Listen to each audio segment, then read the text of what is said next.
its headsmen in Benue State.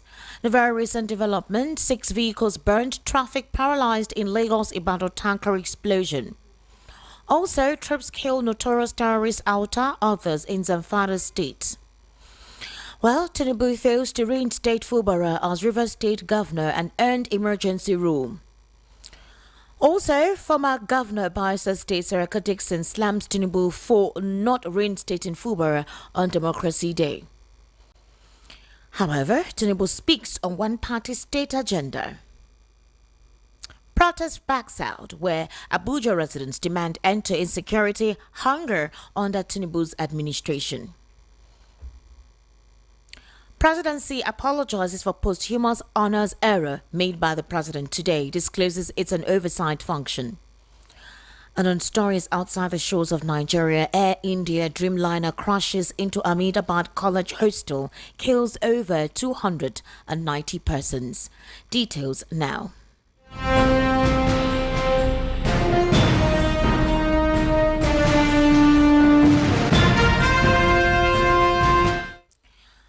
The news at 6 begins with a total of 42 bandits being arrested by the police in connection with the killings in Benue State. The State Commissioner of Police Ifeanyi Enenari disclosed this during his maiden media briefing held at the police officers' mess in Makurdi on Wednesday night. Among this figure, 10 suspected armed headers have actually been remanded and awaiting trial, while many others are undergoing investigation.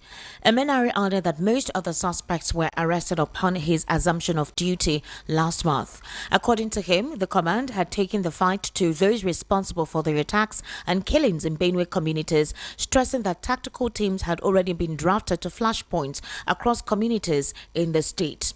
Also, the CP said that the command recovered 2 AK-47 rifles and 21 locally made firearms from the suspects. He added that the command had tackled the issue of courtism in his state, saying, and I quote, "The fight against the menace has led to reduction in court-related attacks in the state in the last 1 month." The police boss further said that the command had apprehended and prosecuted some kidnappers terrorizing the report in Makurdi. While assuring the people of the state of restoring peace to all the communities, the Commissioner of Police appealed to them to cooperate with the command in its task of ensuring the security of lives and property.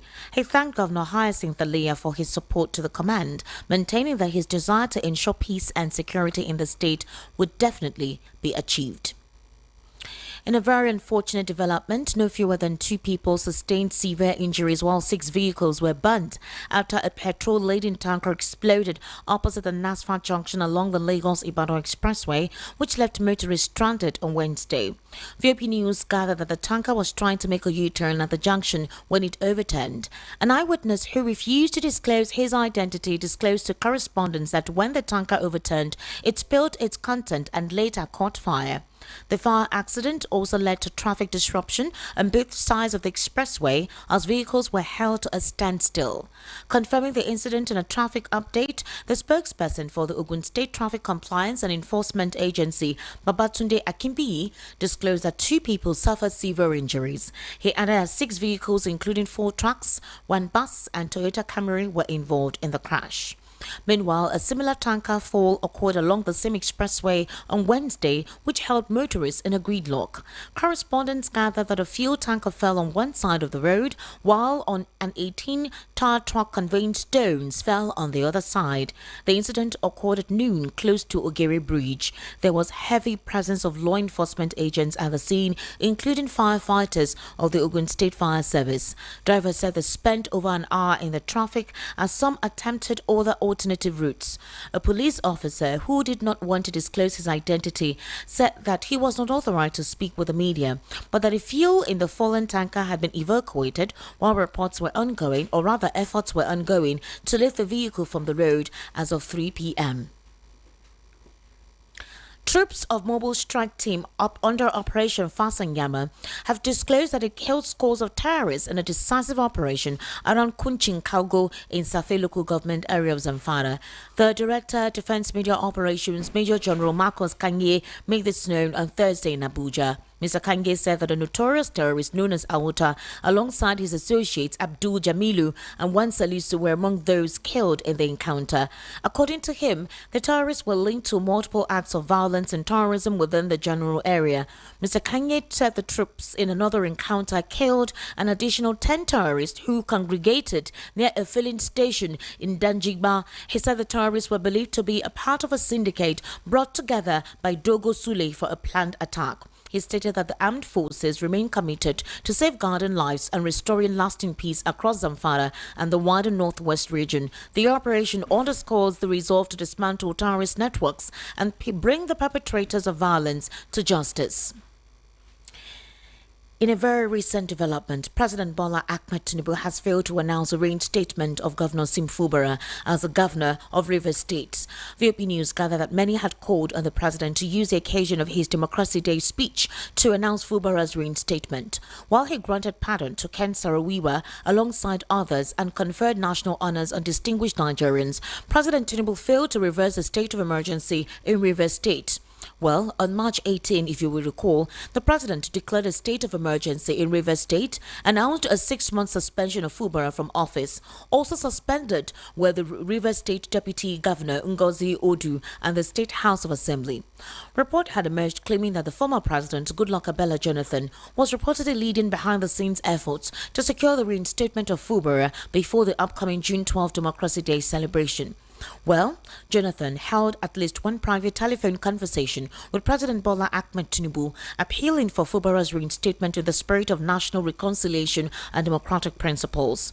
Sources close to the situation say the 2 recent visits by Fubara to the presidential villa were facilitated by key political actors, including Jonathan, who are believed to be working to reverse the controversial suspension. Also, the Ijaw Youth Council worldwide urged Tinubu to restore the suspended governor of Rivers State and all embattled lawmakers in the state. However, in a press release issued on Tuesday in Abuja, the president of the council, Dr. Theophilus Alaye, urged President Tinubu to reaffirm his commitment to democratic principles by lifting the state of emergency currently in place in Rivers State and reinstating constitutional democracy. Alaye emphasized that Tinubu, being a significant beneficiary of the nation's democratic progress, should take the opportunity on June 12 to restore Governor Fubara along with all elected representatives in the state. Now, reacting to the development whereby the president did not actually reinstate Fubara, former Governor of Bayelsa State, Siraka Dixon, has slammed the president over the state of emergency and suspension of Sim Fubara of Rivers State. While speaking during the commemoration of the 26th Democracy Day celebration, Dixon said President Tinubu cannot be marking democracy while suppressing it in Rivers State. He said, of all days, why do the president and the Senate president choose today, being a democratic day in Nigeria, to read all those undemocratic and unconstitutional and illegal communications to the National Assembly? Dixon also said that the Tinubu-led administration and the ruling All Progressives Congress has succeeded in trampling the nation's democracy. He added that President Tinubu missed the opportunity to redeem his government and absolve it all of its wrongdoings. Meanwhile, President Bola Ahmed Tinubu has denied claims that his administration is attempting to turn Nigeria into a one-party state, insisting that the All Progressives Congress is open to all and committed to a plural democracy. Speaking at a joint session of the National Assembly on Thursday to mark Democracy Day, the president actually said it was unnecessary for any party whatsoever to panic over defections, urging them instead to reflect on their internal affairs. He also disclosed that in a veiled swipe, he says political parties are actually fearful of members. Living may be better served by examining their internal processes and affairs, rather than fearfully conjuring up demons that do not exist. I will not say, try your best to put your house in order. I will not help you to do so either. However, let's take a brief listen to the president making that speech on the National Assembly earlier today. To those who ring the alarm that the APC is intent on a one-party state, I offer you a most personal promise. While your alarm may be as a result of your panic, it rings an error. At no time in the past, nor any instance at the present, and at no future junction, shall I view the notion of one-party state as good for Nigeria?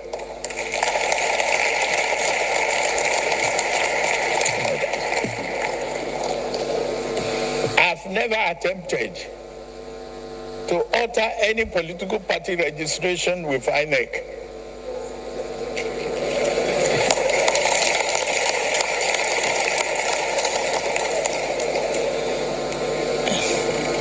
Equally, my dear friends and colleagues, we cannot blame anybody seeking to bail out of a sinking ship, even without a life jacket.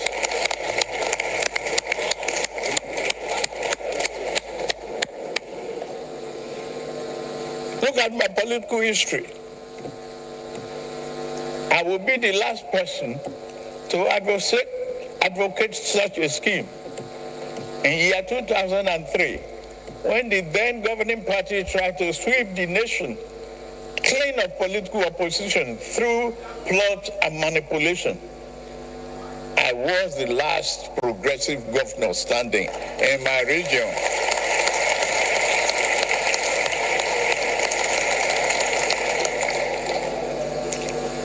In their numbers, they boasted. In all their numbers and the force grandeur, they boasted of ruling, not only governing Nigeria, for the next half century or more. Where are they now? Well, that was President Bola Ahmed Tinubu earlier today debunking rumors of a one-party state system. There have been calls that the presidency has stifled the judiciary, INEC as an institution for conducting free and fair elections, and also the fact that he has organized a one-party system. The president debunked it, however, used the opportunity to say that there is freedom of association and said that he would not be the one to help anybody reconstruct or help them destabilize their political party. In the same vein, the presidency has apologized for mistakenly including the name of their Afenifere leader, Pa Ruben Fashoranti, and Nigerian icon Edwin Madunagu under the posthumous Democracy Day National Honours List. The special advisor to the president, Bola Ahmed Tinubu on Information and Strategy, Bayo Nanaga, in a statement today, said the presidency regrets the oversight. Bayo Nanaga noted that Fashoranti and Madunagu are still alive and should not have been included in the posthumous category, and promised to make the necessary corrections across all State House digital platforms. He says, and I quote, during his Democracy Day address at the joint session of the National Assembly earlier today, President Tinubu announced a list of pro-democracy activists and national figures to be honored for their significant contributions to the restoration of democratic governance in Nigeria.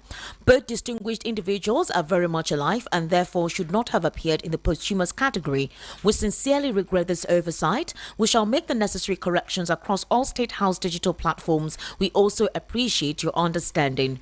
Nigerians, however, have reacted, saying that this blunder is one too many made by the president when he gives his national broadcast, stating, however, that the media aides of the president should actually look at the script of the president before actually presenting it to him, where he needs to make this blunder what they call a national disgrace.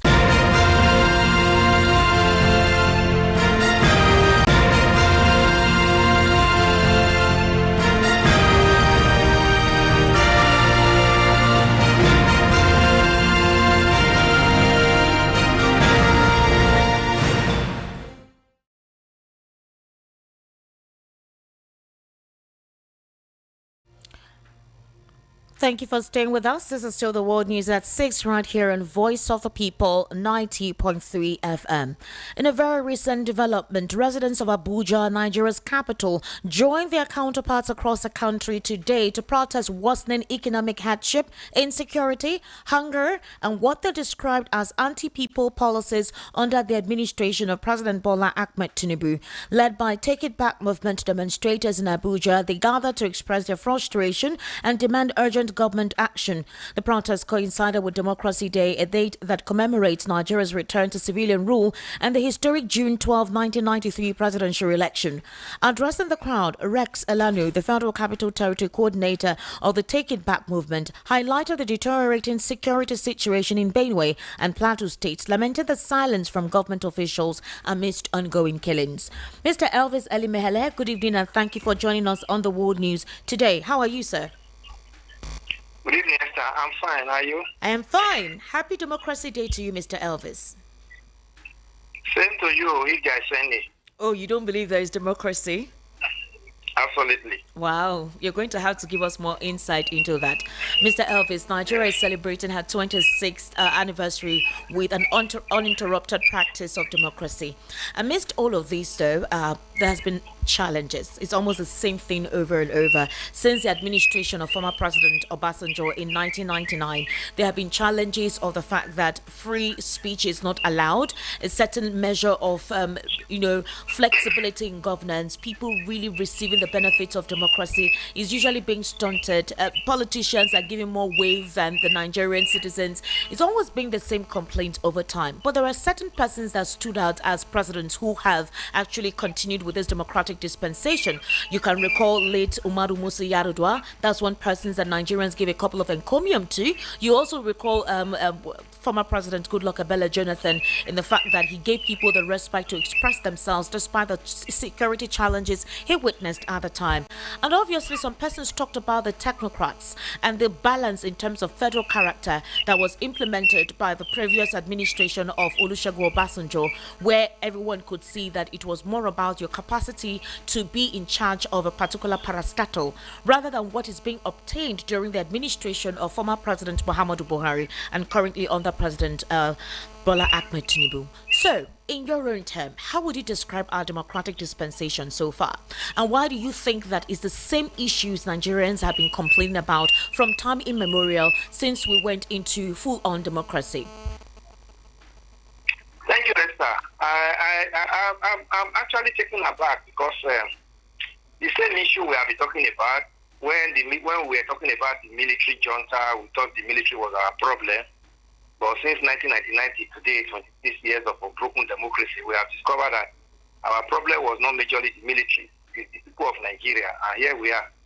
We are in a sitting administration now where we thought that we could have it better, we could fare better.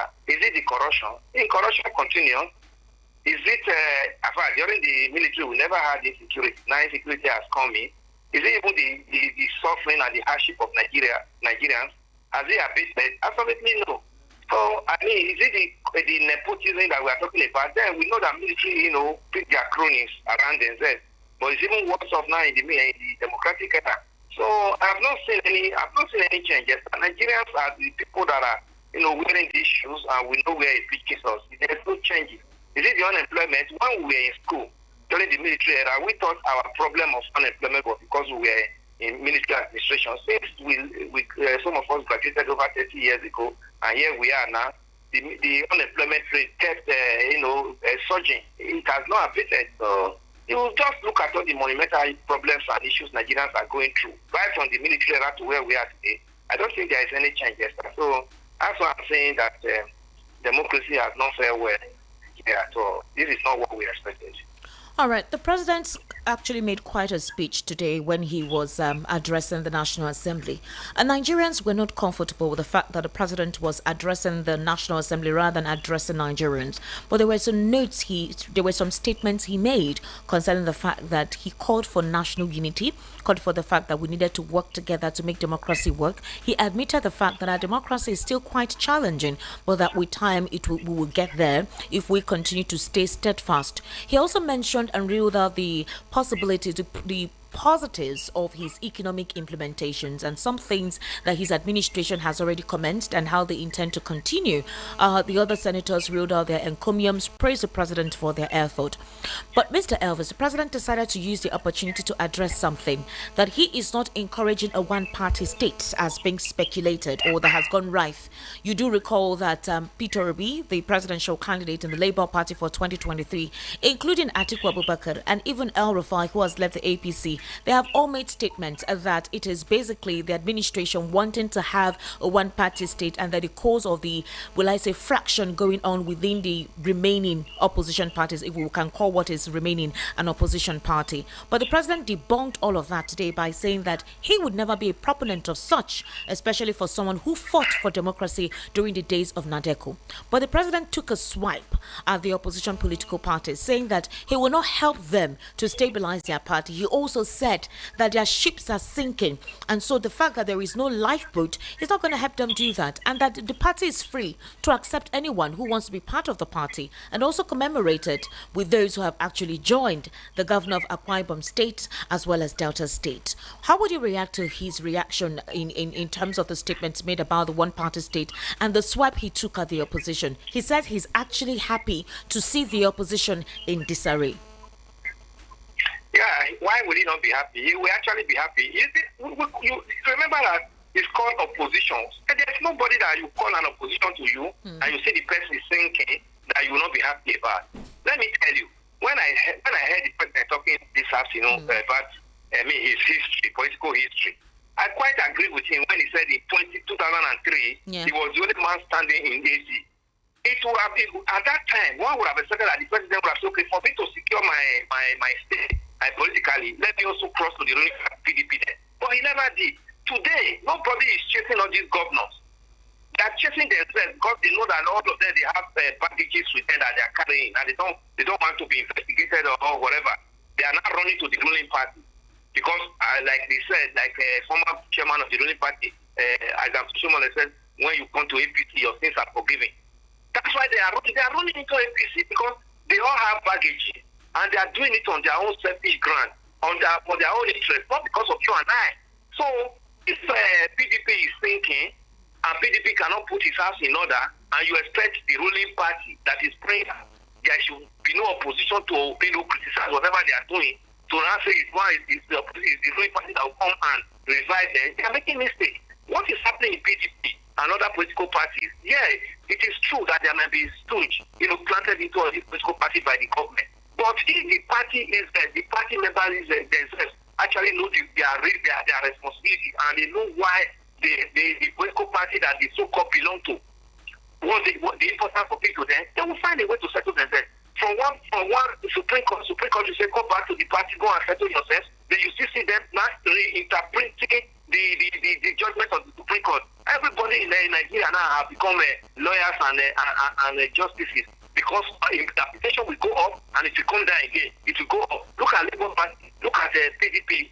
I mean, what is going on? So I congratulate the president, for remembering the history where he's coming from and using it now to fight this opposition party that cannot organize their homes and cry foul, in public space that the present administration is trying to turn Nigeria to a one-party state. So you think that based on what you're saying now, you believe that the president is not the one influencing any fracas within the opposition political parties? Esther, what I'm saying is that if you know you have an enemy in the house, in your home, try as much as, if you so value your home and respect your home, and you want to have the peace and comfort in your home, you have to pull out that enemy. Find a way to pull out. You see what is happening in all these political parties, that there is no truth. The so-called leaders are not speaking the truth to themselves. It's okay, you are accusing the ruling party. Why don't you even do the needful within your political parties and answer, okay, okay, everybody is going wicked, one leg in PDP, one leg in APC. PDP cannot make a categorical statement about wicked matter. Is it not a shame if the so-called, if they call themselves a political party, are there no constitution that talked about discipline in all these political parties? Can't they look at where this person has aired against the party and say, this is the sanction and pass it? But today, you see, some people are supporting it, some no, because of selfish reasoning, they are taking the judgment up and down, and that is giving those people who have heard them in scattering the activities of the party much more power. If the parties are so that they think that they know what they are doing, it is time for them to come together close and speak the truth to themselves. All right, okay, Mr. Elvis, you made a remark very recent. Before we'll delve into their political parties, let's look at some remarks concerning Democracy Day. So you made a remark that the president has been at the forefront of democracy. You made reference at some point when he was the governor of Lagos State, how he actually fought the government of the day to ensure that certain dividends were gotten across, specifically when he created the 37 LCDAs, and that case was ongoing. He even isolated the presidency when they refused to recognize the 37 LCDAs and looked for means through which those LCDAs could actually be financially taken care of. But if that is the case, if the president said that he has always been an advocate of true democracy, why are Nigerians complaining that the administration of the president is stifling democracy? Why do they think that it's an autocracy or militocracy that we are operating? Why do we have a lot of Nigerians who are saying Tinubu must leave in 2027? Because all the things that he campaigned, all the things that he said is basically what they're not feeling. Poverty is still on the land. Insecurity is on the rise. That was something I expected him to address when he was giving his speech. He did not really aggressively emphasize on insecurity, but he spoke about education, he spoke about agriculture, which is very good. But if there is no security, how will farmers go to farm? If there is no security, how would schools be comfortable to stay alert, especially at remote areas? So if that is your description of the president, would we now say indeed that some Nigerians don't like the personality of the president, not that the president is what they describe him as? Esther, let me tell you, Nigerians that are complaining about the administration of Bola Ahmed Tinubu are not complaining because of the issue of one party or whatever, because the opposition party have decided to scatter themselves. We are complaining because there is no welfareism in this government that Nigerians are feeling. That is where I am standing on. When we started this discussion, you said happy democracy day. I said, is there any democracy? Yeah. You know what I answered? Yes. Why did I say so? Today is democracy day.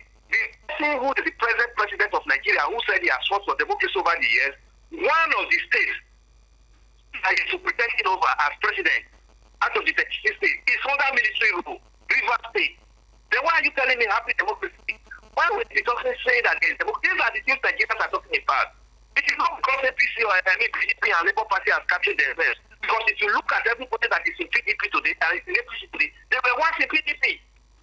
Even some of them in Labour Party, they left PDP for Labour Party and others.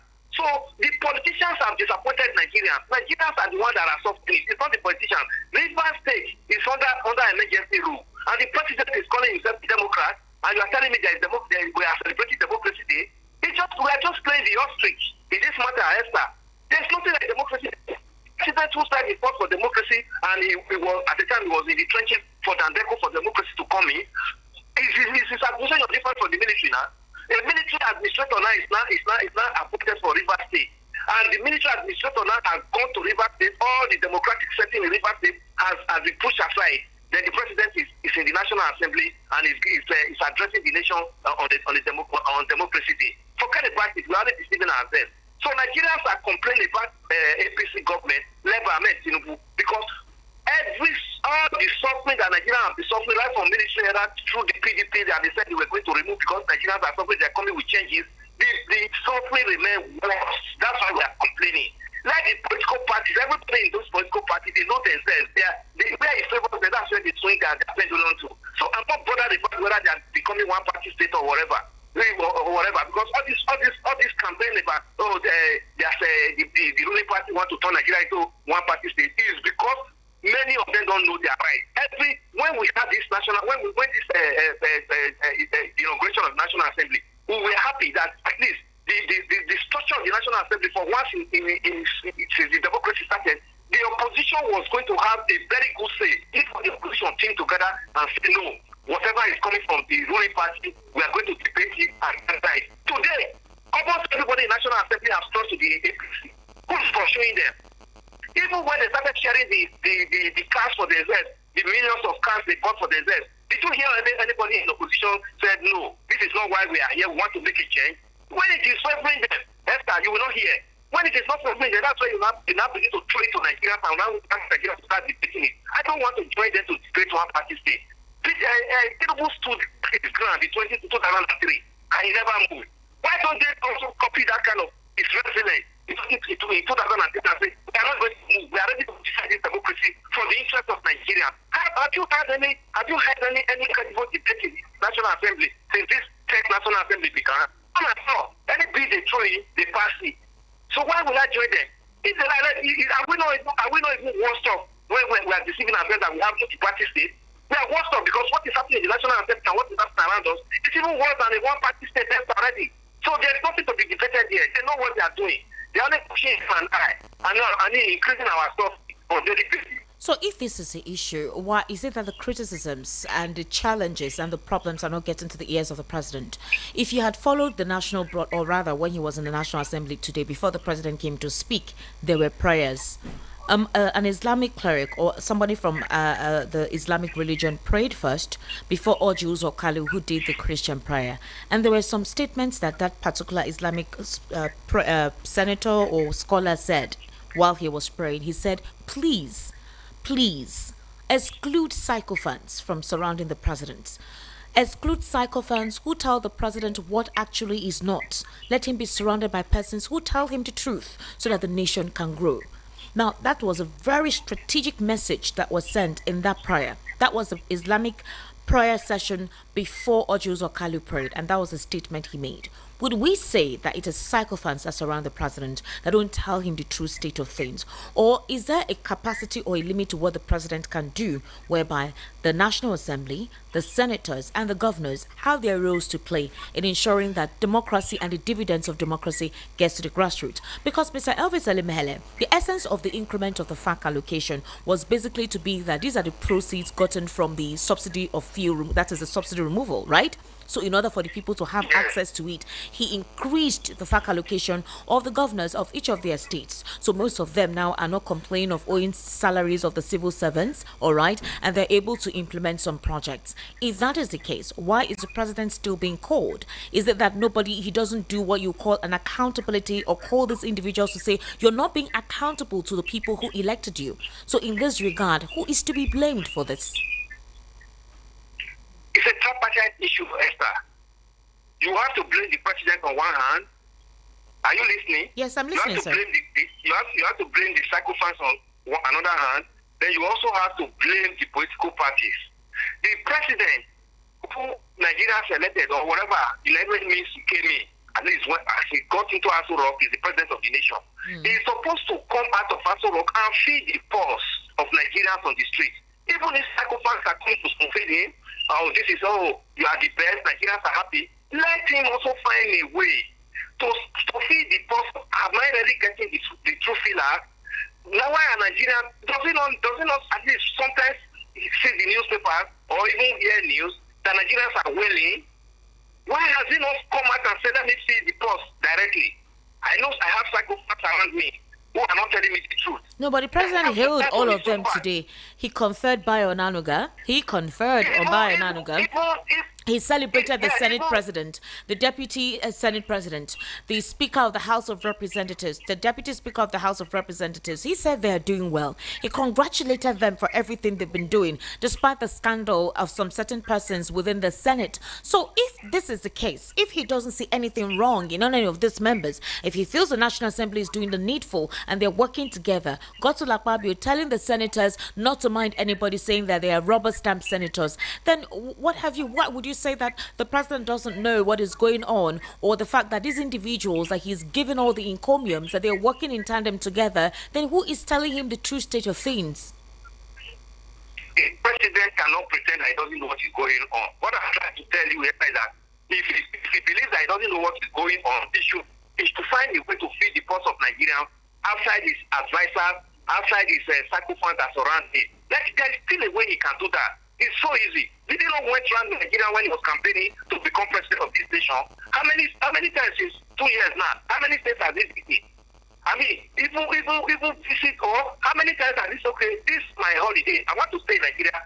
At least I'm not going to be in the office and actually listen to Nigerian news and actually read Nigerian newspaper and hear what is going on in Nigeria. The president said he doesn't read the papers, he doesn't watch the news, just because he doesn't want those who criticize him to put doubt in him, especially when he had to do with the economic policies. So according to him, it was when things began to turn around, when he felt that his administration and the policies he had implemented were doing better, that he could watch the news again. But we don't know how frequent he does that. But Mr. Elvis Elimehele, there are salient issues here that Nigerians are complaining about. And it's something that has been time immemorial, but persons will say before was better than now, that now is worse. If you say that there should be an alternative through which the president gets to feel the pulse of the people, beyond those who surround him, who will always say everything is fine and that all you're doing is okay, or according to Mr. Nosike, he calls them shoe shiners or bootlickers. In that particular reform, in that particular regard, what is the extreme measure he should take? Or would we say it's because it's just 2 years and that more time is needed? But if there is no proper monitoring, if there is no accountability, if there is no transparency in the process of all this, especially when it comes to the implementation of his policies, then how would he estimate or possibly come to a conclusion that his policies are actually working and that there are testimonials to that effect? Well, it's what we are seeing now, Esther. If the president wants to be sincere to Nigerians and to the government, there are think tank bodies. There are civil society organizations that the president can find a way to make friends with. It's not a thing for everybody. There are cultural and socio-cultural groups all over Nigeria, and and all that. These are people who also galvanize. There are people for him when he was seeking their vote. Afenifere is asking for the impeachment of the president as of now. Yes, look at one of the headlines in today's paper. It says talking about Afenifere and all of them talking about the president, the administration has failed Nigerians on 2 years of his administration on Democracy Day. I read that story and I saw everything that they enumerated there is quite correct. So if the president wants to be fair to Nigeria, he shouldn't say a leader, the country you are leading, that you don't read their news, that you don't get information about what you are doing, even your policies. How do you not know that it's trickling down to the people? Then you have given room to the psychophant to actually now come and feed you. Because if you don't hear directly from the people, whatever the psychophant tells you, you are going to believe it. And that is what is going on. So a situation where that same National Assembly today, you said, look, praise all the leadership of the National Assembly. Why would you not praise them? Every bill he sends in, is there anyone that has been rejected? Is there anyone that has been debated? The day the national anthem bill came into the house, within 24 hours they passed it. Yes, that very day. Look at the insecurity that we are talking about every day in Nigeria. How many of them have sit down and said, no, Nigerians cannot go to their farms, Nigerians cannot travel from one state to another as a result of insecurity? I was watching the news yesterday. I saw one of the villages in Kogi State that they cannot, even if they can't go to farm, even because they don't go to farm any longer, they are even coming to their homes and to pick them from their homes. And those bandits have surrounded those bushes, actually. They kidnap passengers along that route. I even heard of one very recently. And it's terrible because Kogi is not too far from this axis. It's not too far from here. It's not far from Abuja. So if Kogi State that is just some distance to Abuja is feeling this, then what about other states that are far away from Abuja? So this is what I'm talking about. They are just playing the ostrich. If you look at the situation that where we are complaining about, okay, the president said he has come up with now a forest guard. Is the forest guard are they going to be more armed than the Nigerian army that have not been able to defeat the insecurity ever since?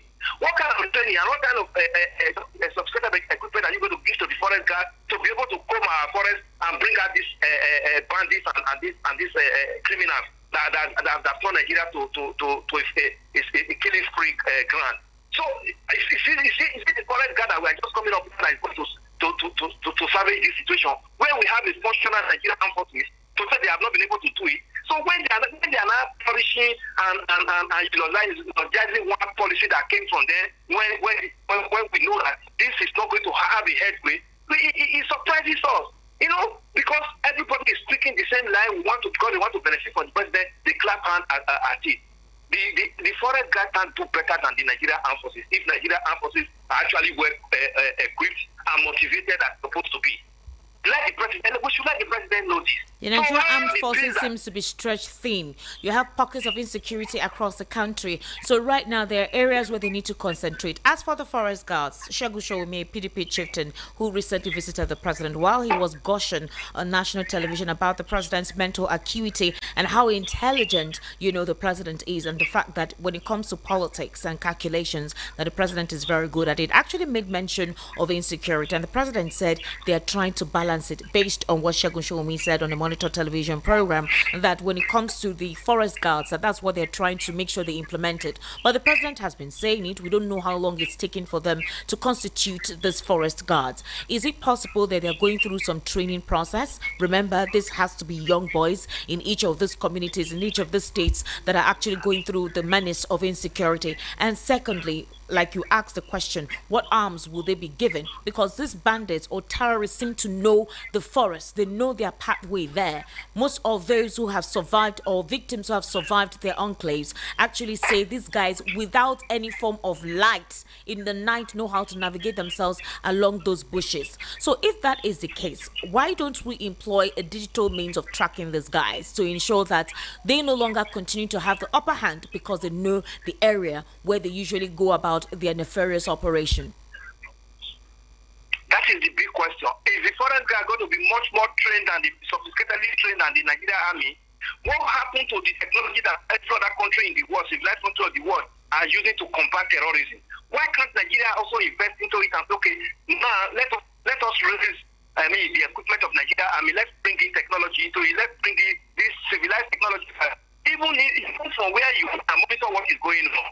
But today, we still deploy these young men into the battlefield, blindly, and let them be massacred. And at the end of the day, we are talking of another massacre that is going to. We will see what will happen with the forest guard next time. Because I don't believe that the forest guards are going to be much more sophisticatedly trained than the Nigerian army. If the Nigerian army cannot do it, then we are not calling forest guard. I mean, why do you look at it? Are they going to be civilians? Are they going to, what are you going to call them? No, definitely be civilians. Like you have the joint civilian task force individuals who actually volunteer to be part of those that would fight out or rout out these individuals. But Mr. Elvis, we're running out of time. Finally, the presidency apologized for a blunder that was made by the president today, who included the name of the Afenifere leader, Paruben Fashion-Rati, and Nigerian icon Edwin Madunagu under the Posthumous Democracy Day National Honors List. So Bayo Nanuga, who is the president's special advisor on information and strategy, in a statement today said that the presidency regrets the oversight. So once again, this is not the first time that some of their speeches is either the president doesn't go along with the script or decides to talk out of the script, and sometimes there are some issues with the script. So is there no proper vetting with the scripting or whatever speech the president has to give out? Because during the previous administration, we were seeing a situation where the president's speech usually leaks even before the national address of the president. It happened on several occasions. So what is this oversight? Who should be held responsible? Will there be any punitive measure for it? Because it is too unprofessional for whoever was one that did all of that listing to have included that kind of mistake and possibly embarrass the president, whereby the presidency's Minister of Information and Strategy had to come apologize for that oversight. The president has been said to be embarrassed, Esther. Let me put it that way. Listen, too many hands, they say for the soup. When the presidency is busy recruiting attack dogs from other political parties who spokesperson from other political parties in the campaign, now bringing them to become presidential spokesperson so that they can begin to attack the opposition to get issues of this nature. When President Tinubu was campaigning, he visited Baba Fashion-Rati in Ondo.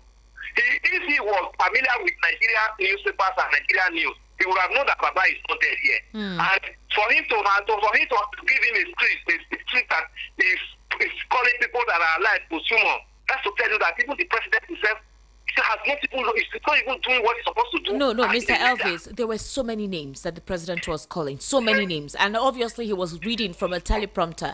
It's possible that he was just reading out what he was, seeing on the teleprompter and did not possibly reason. The issue is, Are you telling me that it was not at the time of reading it that the president knew that he was going to go through his script before he broadcast it to Nigeria?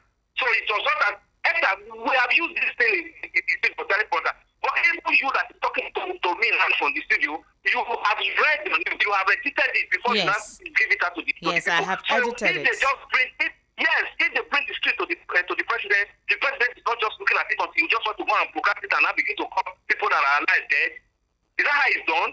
So the president cannot even have time for himself to go through and say, oh, why did you put this? then let the proper punishment be given to the person who made that mistake. You will see that every person that is still spokesperson of the president, nothing is going to happen because they brought them as attack dog against Nigerians and opposition, not to come and do their job. That's why this meeting will continue to happen. We saw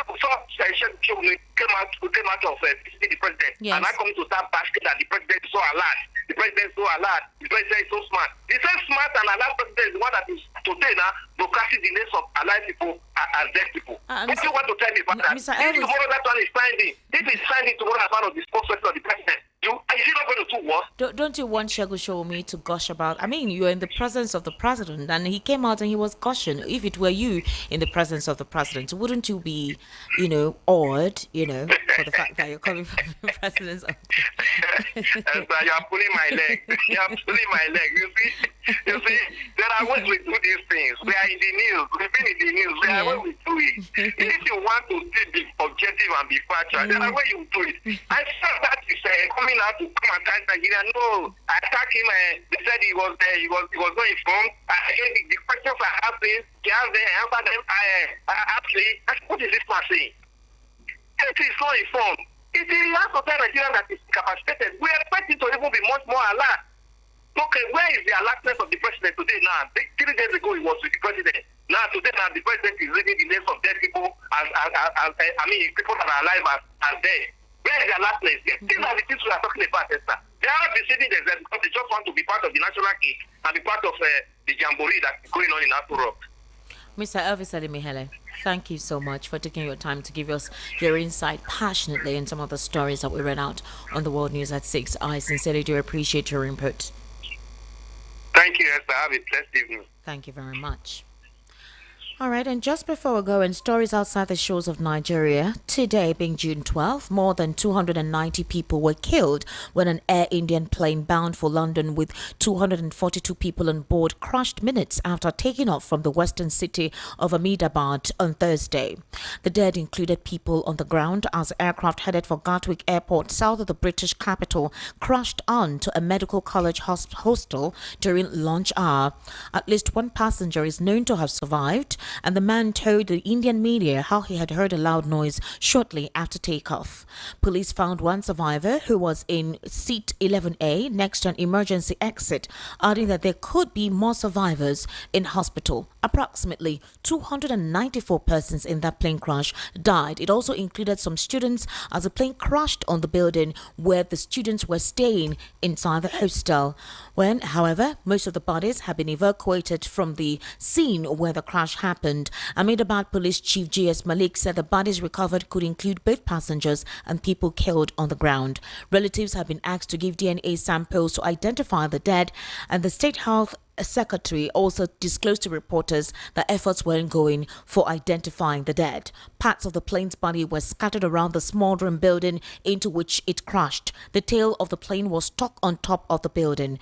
The passengers included 217 adults, 11 children and 2 infants. Air India said 169 were Indian nationals, 53 were Britons, 7 Portuguese and 1 Canadian. Aviation tracking site Flight Radar 24 said the plane was a Boeing 7878 Dreamliner, one of the most modern passenger aircraft in service. And that's a wrap on the World News at 6 right here in Voice of the People 90.3 FM. My name is Esther Wachuku. Good evening and thank you for listening.